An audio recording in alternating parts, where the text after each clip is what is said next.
SP और सभी को सूचना देने के बाद भी किस तरह से सरकार के इशारे पे पुलिस और पुलिस के वर्दी में गुंडे जाकर के उनके साथ मारपीट किए और पूरे मामले का डाइवर्सन कर दिया। क्योंकि ये जो सरकार है, सरकार एक मुखौटा पहन के रखी हुई है आदिवासी हित की, वो पहन के रखी है यहाँ के मूलवासियों की।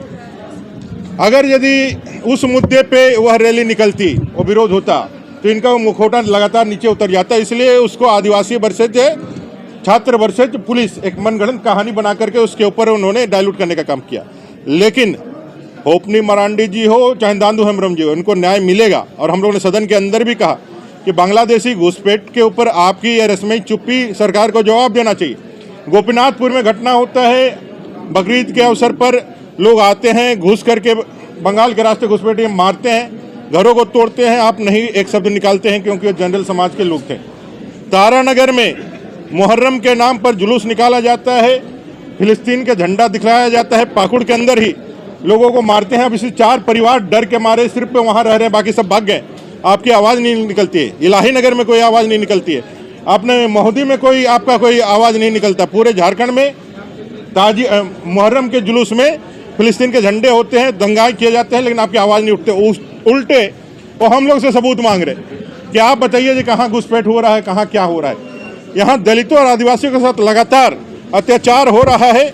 और अभी आप लोगों ने देखा होगा पालकोट से एक महादलित परिवार का बच्चा, महादलित नागार्ची डोमरा परिवार का बच्चा नवोदय में पास करता है। ऐसे ही उसका एजुकेशन की बहुत नीचे है उसका आंकड़ा, नवोदय में पास करता है। नवोदय में एडमिशन लेने के लिए उसको कास्ट सर्टिफिकेट जरूरत होता है, लेकिन कास्ट सर्टिफिकेट सरकार बना के नहीं देती है, उनका नहीं बना कर देती है, कहती है खतियान और बाकी जो उनको हो सकता है वो उसका। लेकिन वहीं उधवा प्रखंड में, पाकुड़ के उधवा प्रखंड में, साहेबगंज के उधवा में, ये है खाद्य सार्वजनिक वितरण वो मामला। ये है आपका पीडीएस दुकान, एक जन पीडीएस दुकान सुलेखा बीबी को मिलता है और उनका कास्ट क्या बताया जाता है, एससी की दुकान सुलेखा बीबी जी को वहां दी जा रही। लाफुल बीबी कास्ट एससी, उसको मिल रहा है क्या दुकान। एक तो सर्टिफिकेट आप गलत बना रहे हैं, अवैध सर्टिफिकेट बना रहे हैं, वैसे बांग्लादेशियों को यहाँ ला करके एससीओ का भी हक मार रहे हैं और बांग्लादेशियों को सर्टिफिकेट के माध्यम से दुकानें दे करके उनको एस्टेब्लिश कर रहे हैं। तारफुल बीबी कास्ट एससी उधवा प्रखंड का,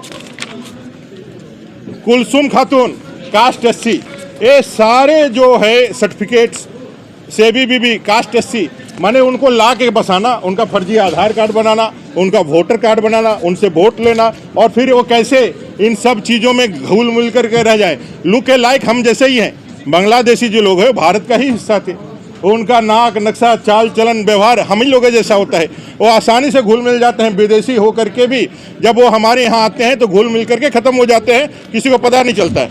ये तो मैंने बताया कि किस तरह से ऐसे सर्टिफिकेट बना करके लीगलाइज तरीके से वहाँ रखने का उनको काम किया जा रहा है। दूसरा एक मैं बताना चाहता हूँ, एसपीटी लागू है हमारा वहाँ संथाल परगना के क्षेत्र में।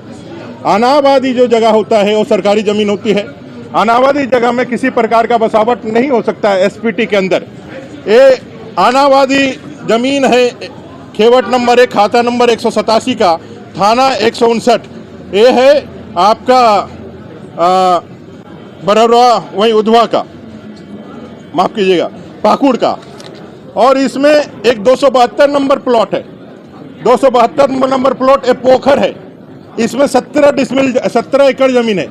सारा ज़मीन पे आज मस्जिद बना हुआ है, आज उसमें कब्रिस्तान बना हुआ है।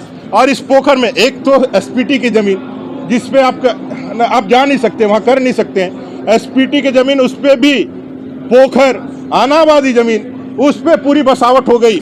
ऐसे हजारों एकड़ ज़मीन पर आज वहाँ संथाल परगना के अंदर हजारों एकड़ ज़मीन पर आज ऐसी बसावटें हैं। उनका म्यूटेशन 22 में चालू हो गया है, म्यूटेशन का सक्सेशन का उसको मिल भी गया है और एक तरह से ऐसे अवैध लोग वहाँ पर वैध तरीके से वहाँ खड़ा हो गए हैं, बैठ गए।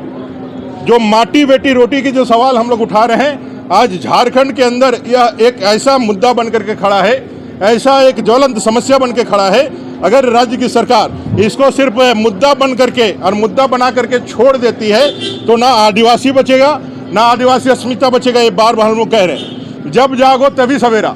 आप हम पे एलिगेशन लगा रहे हैं, एलिगेशन को लगाइए, लेकिन आंख खोल करके, क्योंकि आपने इन्हीं सब मुद्दों पर यहाँ सरकार बनाई थी, इसलिए मेरा यह आग्रह होगा कि राज्य की सरकार माननीय न्यायालय के आदेश को भी दरकिनार करते हुए, खारिज करते हुए, अपने वोट बैंक और तुष्टीकरण की राजनीति के कारण हमारे आदिवासी भाइयों को न सिर्फ पीट रही है, मार रही है, बल्कि हकीकत और जो सच्चाई है उसको भी दुनिया से छिपाने का प्रयास कर रही है, लगातार प्रयास कर रही है।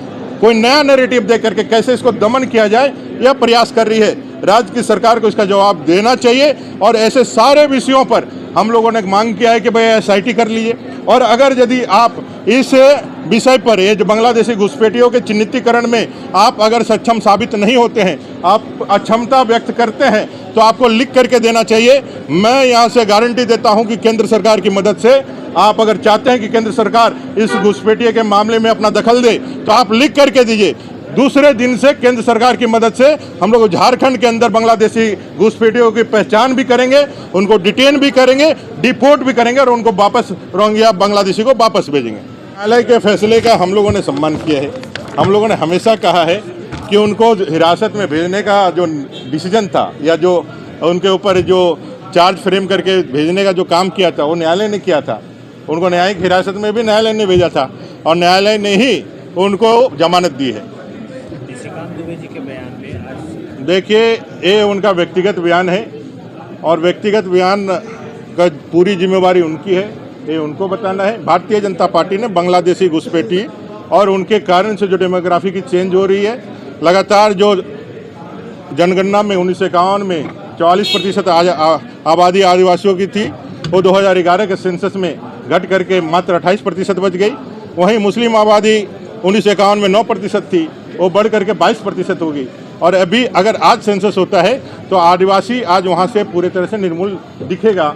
और जो आप देखेंगे जब मुस्लिम आबादी की जो संख्या है वो उसके बराबर चली जाएगी। तो ये जो एक ऐसा विषय जो आज के लिए रिलेवेंट है, हम ना सिर्फ संथाल प्रेरणा की बात कर रहे हैं, आप हटिया चले जाइए, आप रांची चले जाइए, आप लोहरदगा चले जाइए, आप गुमला चले जाइए, आप कोल्हान के चाईबासा चले जाइए, जमशेदपुर चले जाइए, आपने इर्द गिर्द आँख खोल करके देखिए तो आप पाएंगे कि सारे जगहों पर किस तरह से वो लोग धीरे से बांग्लादेशी घुसपैठियों का धीरे से जो है एंट्री, धीरे धीरे एंट्री हमारे सामाजिक जीवन में भी हो रहा है, हमारे आर्थिक जीवन में भी हो रहा है। और कैसे वो हमारे ज़मीन पर आ करके काबिज हो करके, जमाई टोला हो चाहे बहनों टोला हो, ये बना करके कैसे धीरे धीरे धीरे करके हमारे जो हक अधिकार को भी छीन रहे हैं। और धीरे धीरे करके जो हमारा संवैधानिक अधिकार है, वो चाहे जनप्रतिनिधि बनने का हो, उसको बैक डोर से, रिमोट से किसी से शादी करके उसको मुखिया बना के, पंचायत समिति बना करके या विधायक बना करके उसके पीछे से जो है पूरा कंट्रोल कर रहे हैं। तो ये पूरा जो आज लड़ाई उस सिद्धू कानू की पावन धरती से हूल के लिए तैयार हुआ है।